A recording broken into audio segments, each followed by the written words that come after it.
Good morning, everybody. I, Dr. Amandi, welcome you all. Today's topic is long-term sources of finance, and in this particular series, in long-term sources of finance, one of its type is lease financing. So you can raise external finance in the form of lease financing. So what is lease financing? What are its characteristics? What are the advantages and limitation of lease financing? We will be discussing this particular topic in detail. So there are many types of sources for long-term finance. In my previous video, we have already discussed that if you want to raise long-term finance, there are some sources. And what are these sources? You can take finance from share capital. You can also take finance from debentures in the form of debenture is a kind of loan. You can also take money from preference shares, and if you are having a existing business, then you can have retained earning as internal finance. So these all options we have already discussed in my previous videos. So today's topic is one of the option of long-term source of finance is one of the source is lease financing. तो lease financing एक ऐसा option है जिसमें आप long term के लिए जो आपको एसेट्स के लिए जो पैसा चाहिए, आप मनी यूज नहीं कर रहे, मनी नहीं ले रहे, बल्कि एसेट ही ले रहे हो. तो it's also kind of contract between the owner of the asset and the user of the asset. So let's discuss what is lease financing in detail. So देखिए लीज फाइनेंसिंग में क्या होता है. लीज जो है it's a kind of contract between the owner of the asset और user of the asset. देखिए होता क्या है, मान लो एक कंपनी है ए कंपनी को कोई मशीन चाहिए, बड़ी मशीन जो फॉरेन से आएगी या इंडिया से मिलेगी आपको, और उसकी कीमत है 5 करोड़ रुपए. तो ए कंपनी के पास क्या ऑप्शन है कि वो मार्केट से लोन ले ले या डिवेंचर इश्यू कर ले या शेयर प्रेफरेंस शेयर या शेयर कैपिटल इश्यू कर ले, इक्विटी शेयर इश्यू कर ले, और इनसे 5 करोड़ रुपए उठा करके मशीन को ले आए. बट अब जब आप लोन लोगे तो आपको काफी इंटरेस्ट पे करना पड़ेगा. अगर मशीन आपकी नहीं चली, वो प्रोडक्ट नहीं चला, तो आपको लिक्विडेशन भी होना पड़ जाएगा. तो सबकी कुछ ना कुछ लिमिटेशंस है. तो इक्विटी शेयर वाला जो है इतना रिस्क क्यों लेगा, प्रेफरेंस शेयर वाले को डिविडेंड देना पड़ेगा कंपल्सरीली, डिवेंचर होल्डर को भी इंटरेस्ट देना पड़ेगा. तो इन सब की कुछ लिमिटेशंस हैं. तो इसके लिए एक नया ऑप्शन जो है आपके पास वो है लीज फाइनेंसिंग. तो लीज में क्या होता है, कंपनी कंपनी को 5 करोड़ की एक मशीन चाहिए. उस मशीन का नाम है एबीसी, ये उस मशीन का नाम है. तब कंपनी के पास तो पैसे नहीं है इस मशीन को खरीदने के लिए. तो कंपनी क्या करती है, जो लीज का काम करते हैं लोग, कोई ऐसी कंपनी जिसका काम ही एसेट्स को लीज पे देना है, पट्टे पे देना है, उससे संपर्क करती है. वो जो कंपनी है वो इस मशीन को खरीद लेगी. पैसे कंपनी ने लगा दिए. कौन सी कंपनी ने, ये जो कंपनी है जिसका काम है लोगों को मशीन अवेलेबल करवाना. तो इसमें कौन हुआ, दो लोग हो गए. एक तो हो गया ओनर और एक हो गया यूजर. तो ये जो मशीन है, ये जो एसेट है, इसका ओनर कौन हुआ, इसका ओनर है ये कंपनी जो इसको खरीद रही है. और इसका यूजर कौन है, इसकी यूजर है हमारी ए कंपनी जिसको वो मशीन चाहिए. तो ओनर और यूजर मिलके आपस में एक कॉन्ट्रैक्ट करते हैं कि भैया मैं आपकी मशीन यूज करूंगा. ए कंपनी जो है मशीन यूज करेगी, कोई और कंपनी है XYZ उनकी मशीन को यूज कर रही है. इसके बदले में ए को क्या देना पड़ेगा, लीज रेंटल. इसको ए को क्या देना पड़ेगा, रेंट देना पड़ेगा. That is called lease rent. तो a company that is the user of the company, user of the asset, इसको हम क्या बोलते हैं, लेसी। और एक XYZ कंपनी है, that is the owner of the asset. ये क्या करेगी, अपनी जो एसेट है किसको दे देगी, ए को यूज करने के लिए, इसको हम बोलते हैं लेसर। अब XYZ कंपनी जो ओनर है, ओनर को क्या मिलेगा, रेंट मिल जाएगा, और ए को क्या मिल जाएगी, मशीन। ए को क्या देना पड़ेगा, रेंट, किसको, जिसने मशीन को अवेलेबल करवाई है उसको।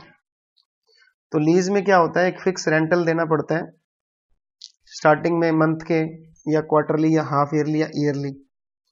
और जब भी आपने उस एसेट को यूज कर लिया, मान लो आपने 10 साल के लिए एसेट ली है, तो आफ्टर 10 ईयर्स आपने जो एसेट ली है, कंपनी ने जो एसेट यूज कर रही थी, इसको वापस किसको देना पड़ेगा, ओनर को, दैट इज कॉल्ड लेसर। अब देखिए, ए कंपनी जो है वो एसेट यूज कर रही है, तो ए कंपनी कभी भी मालिक नहीं बनेगी। मालिक कौन रहेगा, जिसने आपको एसेट दी है। तो एज ए लीगल ओनर जिसने आपको एसेट दिया है उसको लेसर बोलते हैं। वो डेप्रिसिएशन जो है अपनी एसेट के अंदर चार्ज करेगा अपनी बैलेंस शीट में। ए बैलेंस शीट में एसेट के ऊपर डेप्रिसिएशन चार्ज नहीं कर सकता, क्योंकि he is not the owner. Lessor कर सकता है depreciation charge, because he is the owner. तो एंड ऑफ द पीरियड, जब आपका लीज पीरियड समाप्त हो जाएगा, लेसी को एक ऑप्शन मिलता है, ए जो एसेट यूज कर रहा है उसको एक ऑप्शन होता है कि इस एसेट को अपने पास रख ले, वापस करने की बजाय अपने पास इसको परचेज कर ले, ये भी एक ऑप्शन होता है। तो लीजिंग जो है एक किस्म से long term source of finance है।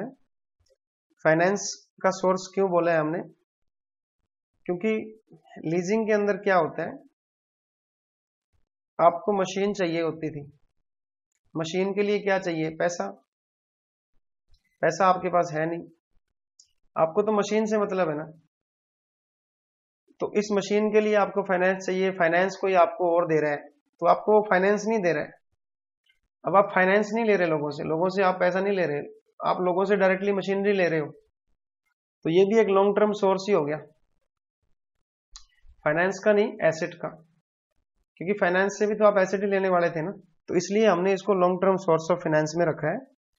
तो लीज फाइनेंस में आपको फाइनेंस नहीं मिलता, बल्कि आपको क्या मिल जाती है, एसेट। क्योंकि फाइनेंस से भी आप एसेट ही तो लेने वाले थे। फाइनेंस आप दूसरों से लेते हो, जैसे डिवेंचर से आपने डिवेंचर होल्डर से डिवेंचर लिया, बैंक से लोन लिया, तो इस लोन का डिवेंचर का आप क्या करते हो, एसेट ही तो लेते हो। बट लीज फाइनेंसिंग में क्या हो रहा है, आपको जो एसेट चाहिए उसी के लिए आपने कॉन्ट्रैक्ट कर लिया। तो लेसर ने आपको क्या कहा कि भैया मैं तुझे पैसे नहीं दूंगा, मैं तुझे क्या दे दूंगा, मशीन। इस मशीन को यूज करो, इसका जो रेंट बनता है वो मेरे को दे दो, जब भी पीरियड खत्म हो जाएगा मेरे को ये वापस कर देना, अगर रखनी है तो रख लेना। तो आप इसके ऑनर नहीं हुए, जब भी, तो लेसर जो है उसको काफी कॉन्फिडेंस रहता है, क्योंकि आप ऑनर नहीं हो, अगर आप पेमेंट नहीं करोगे तो मशीन वापस ले लेगा। आपको भी फायदा हुआ, अगर आपकी मशीन जो है उसकी मेंटेनेंस का खर्चा कौन देगा, लेसर देगा। अगर वो मशीन जो है वो आउट ऑफ फैशन हो गई है, टेक्नोलॉजी चेंज हो गई है, तो आपको भी ऑप्शन है, इस एसेट को वापस कर दो लेसर को कि भैया ले जाओ, मेरे को नहीं चाहिए ये एसेट। दोनों को ही फायदा होता है। तो इसके कुछ एडवांटेजेस, कैरेक्टरिस्टिक्स देखते हैं। तो लीज फाइनेंसिंग जो होती है, एक कॉन्ट्रैक्ट होता है between the owner of the asset, ये एसेट है, and user of such asset. Lease contract में क्या होता है, जो ओनर होता है एसेट का, वो एसेट को यूज करने का जो राइट है वो किसको दे देता है, अनदर पार्टी को, for agreed period of time. मान लो 10 साल के लिए आपको दे दिया, और इसके बदले में जो आपको कंसिडरेशन मिलता है उसको बोलते हैं लीज रेंटल। ये सारा कुछ मैं आपको समझा चुका हूं। तो एडवांटेजेस क्या क्या है लीजिंग के। सबसे पहला एडवांटेज है, लेसी को क्या फायदा होता है, जो यूज कर रहा है। मान लो ए कंपनी को एसेट चाहिए थी, ए कंपनी ने किसी और कंपनी से वो एसेट ली है एज ए लीज रेंटल, तो जो कंपनी यूज कर रही है इसको क्या फायदा होगा। सबसे पहला तो ये हो गया, एडिशनल सोर्स ऑफ फाइनेंस हो गया ये। भी आपको कोई भी पेमेंट करे बिना, आपने कोई पेमेंट नहीं की। अब देखो, आपको मशीन चाहिए थी, मशीन थी 5 करोड़ की। 5 करोड़ रुपए आपको कहां से लेने पड़ते? डिवेंचर इशू करके, प्रेफरेंस शेयर इशू करके, इक्विटी शेयर इशू करके, या बैंक से लोन लेके। आपने ये सब नहीं किया, आपने डायरेक्टली किसी और कंपनी को जिसका लीज फाइनेंसिंग का काम है, मान लो वो XYZ कंपनी है जो काम ही यही करती है कि लोगों को मशीन खरीद के देती है, ओनर यही कंपनी रहती है, आप सिर्फ यूज कर सकते हो, इनसे कॉन्टेक्ट कर लिया। तो बात तो एक ही हुई ना, पहले भी मैं आपको बता चुका हूं कि आपको फाइनेंस चाहिए था। वो फाइनेंस किस लिए चाहिए था? मशीन खरीदने के लिए। तो आपने फाइनेंस ना लेकर के मशीन ही ले ली सीधी, तो ये भी एक किस्म से एडिशनल सोर्स ऑफ फाइनेंस ही हो गया। तो leasing is a additional source of finance, जिसमें आप फाइनेंस नहीं लेते बल्कि फाइनेंस से जो आप लेते हो वो आपको मिल रहा है। दूसरा पॉइंट है सिंप्लिसिटी। ये तीसरा पॉइंट है। सिंप्लिसिटी का मतलब, जब भी आपको बैंक से या फाइनेंशियल इंस्टीट्यूशन से या डिवेंचर इशू करना या इक्विटी शेयर इशू करना पड़ता है तो बहुत सारा लंबा प्रोसीजर होता है, बहुत सारे आपको रूल्स फॉलो करने होते हैं, तो ये काफी कॉम्प्लिकेटेड होता है और ये काफी कॉम्प्लेक्स होता है, आपको काफी टाइम कंज्यूमिंग भी होता है, टाइम भी बहुत लगता है। आप जब भी बैंक से लोन लेने जाओगे, इक्विटी शेयर इशू करोगे तो आपको काफी टाइम लगता है। बट जो लीजिंग है वो काफी सिंपल है। आप क्या करते हो, एक कंपनी को बोलते हो कि मुझे ये मशीन चाहिए, कंपनी वो आपको मशीन खरीद के दे देती है और फिर आपका लीज कॉन्ट्रैक्ट बन जाता है। तो it's very simple, time consuming नहीं है, it's very easy and fast, free from restrictive covenants. देखिए, जब भी आप बैंक से लोन लेते हो या किसी फाइनेंशियल इंस्टीट्यूशन से आपने लोन लिया है, तो वो फाइनेंशियल इंस्टीट्यूशन जो होती है वो काफी आपके ऊपर रेस्ट्रिक्शन लगाती है कि आप अपना लोन जो है उसको इक्विटी में कन्वर्ट करना पड़ेगा लास्ट में जाकर के। उसको कंपनी का कोई एक डायरेक्टर जो है वो उनकी साइड का होना चाहिए जिन्होंने लोन दिया है आपको, नॉमिनी डायरेक्टर रखना पड़ेगा आपको। आप डिविडेंड नहीं दे सकते जब तक कि आप हमारे को लोन का अमाउंट पे ना कर दो। तो इस तरह की काफी कंडीशंस होती हैं, बट लीज के अंदर इस तरह की कोई कंडीशन नहीं होती, तो लीज काफी आपके लिए फायदेमंद होता है। नेक्स्ट पॉइंट है flexibility in fixing the rental. देखिए, जब भी आप लीज के ऊपर कोई आपने एसेट ली है तो आप बड़े इजीली जो आपका रेंट की पेमेंट है, आप इसके ऊपर जो रेंट दोगे उसको बड़े इजीली आप डिसाइड कर सकते हो कि जितनी मेरे को सेल होगी उसके अकॉर्डिंगली मैं दूंगा आपको, है ना। बिजनेस का जितना आपको कैश फ्लो आएगा उसके अकॉर्डिंगली आप डिसाइड करते हो कि भैया अगर मेरे को 1 लाख की सेल हुई तो मैं 10,000 रुपये दूंगा, सेल अगर 20 लाख की हुई तो 20,000 दूंगा। तो ये इस तरह की फ्लेक्सिबिलिटी आपको बैंक लोन में या फाइनेंशियल इंस्टीट्यूशन से जब लेते हो तब नहीं मिलती। तो इसके अलावा जब आप लोन लेते हो तो आपको इंस्टॉलमेंट पे करनी पड़ती है, जो कि काफी आपके बर्डन होता है स्टार्टिंग के अंदर। बट बिजनेस तो कई सालों के बाद चलेगा ना, हो सकता है कि बिजनेस जो है कुछ सालों के बाद आपको रिटर्न देना शुरू करेगा, बट रिटर्न जो आपको इंस्टॉलमेंट है वो तो स्टार्टिंग में ही पे करनी पड़ेगी। तो इस तरह से आप कितना रेंट पे करोगे उस एसेट के अगेंस्ट, उसमें काफी आपको फ्लेक्सिबिलिटी होती है, आप डिसाइड कर सकते हो। इसके बाद है safety from risk of obsolescence. आपने जो एसेट रेंट पे ली है, आपने जो एसेट लीज पे ली है, अगर वो एसेट जो आपने मशीन जो आपने ली है अगर वो आउट ऑफ फैशन हो गई है या वो टेक्नोलॉजी पुरानी हो गई है, कोई नई टेक्नोलॉजी आ जाती है, तो इसका रिस्क किसको उठाना पड़ेगा? आप इस एसेट को वापस किसको दे सकते हो? लेसर को, कि भैया हमें ये मशीन नहीं चाहिए, वापस ले जाओ अपनी।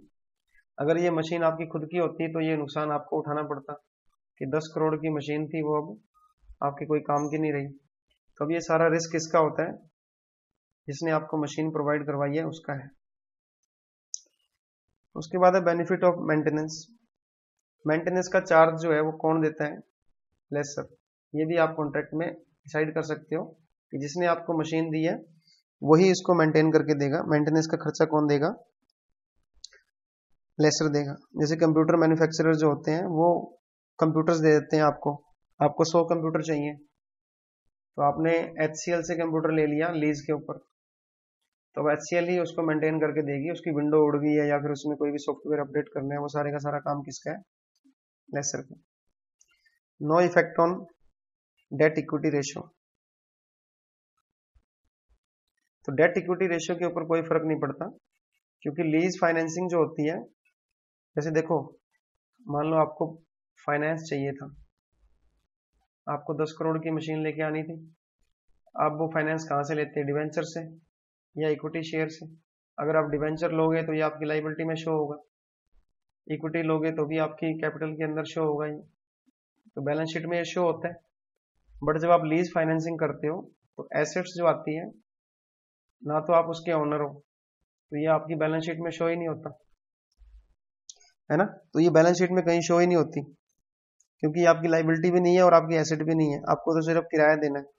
तो इससे आपका जो डेट इक्विटी रेशियो है उसके ऊपर कोई फर्क नहीं पड़ता, क्योंकि ना ही तो आपने डेट लिया है ना ही आपने इक्विटी ली है, तो आपका ये रेशियो जैसा है वैसा ही रहता है, बिगड़ता नहीं है।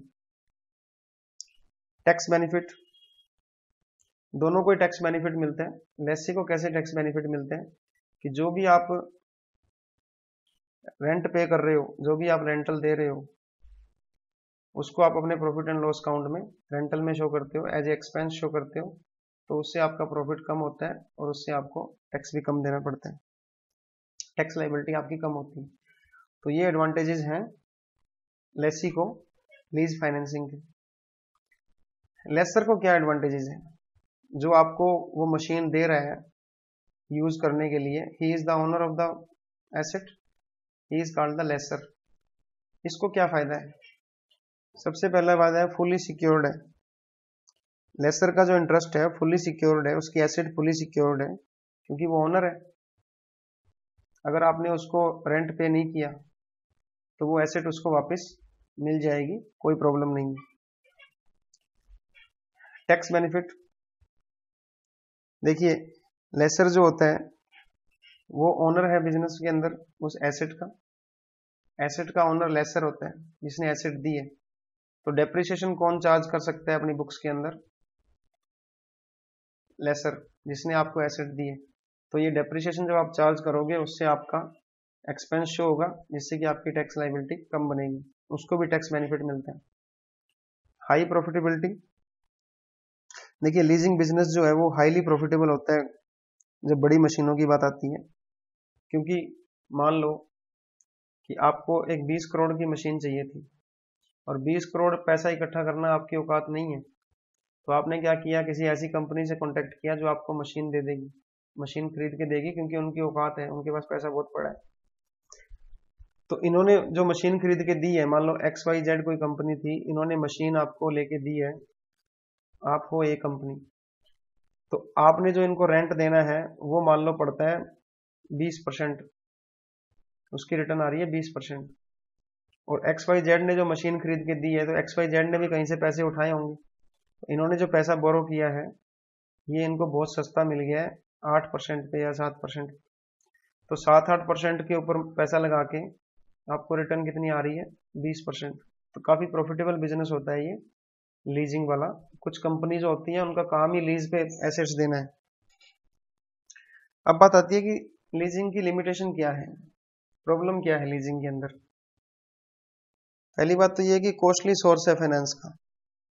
जैसे आपने डिवेंचर 7% पे 8% पे इशू कर दिया, और अगर आप लीज पे कोई एसेट लेते हो तो उसके ऊपर आपको 12%, 15% या 20% रेंट देना पड़ता है।